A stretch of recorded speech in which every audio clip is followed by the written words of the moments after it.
নমস্কার, জয় যিশু। আমি পাস্টার টিঙ্কু মণ্ডল দুর্গাপুর থেকে বলছি।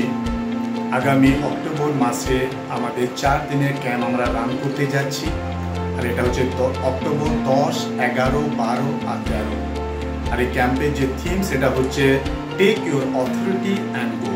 মূর্তি 28 অধ্যায় 18, 19 আর 20। আর এই ক্যাম্পের যে মেন স্পিকার তিনি হচ্ছেন প্রফেট গগন জশুয়া এবং অ্যাপোস্টল ড্যানিয়েল রঞ্জন। তো এটা আপনাদেরকে আমি আমন্ত্রণ জানাচ্ছি যে যদি আপনারা ইচ্ছুক থাকেন এই ক্যাম্প অ্যাটেন্ড করার, তো অবশ্যই আপনারা অ্যাটেন্ড করতে পারেন। আমাদের কন্ট্যাক্ট নাম্বার থাকবে। তো এই ক্যাম্পে খাওয়া দাওয়া এবং থাকার ব্যবস্থা রয়েছে। এই ক্যাম্পের যে ফি সেটা হচ্ছে 500 টাকা। তো অক্টোবর 10, 11, 12 আর 13 এই 4 দিন। নমস্কার, জয় যিশু।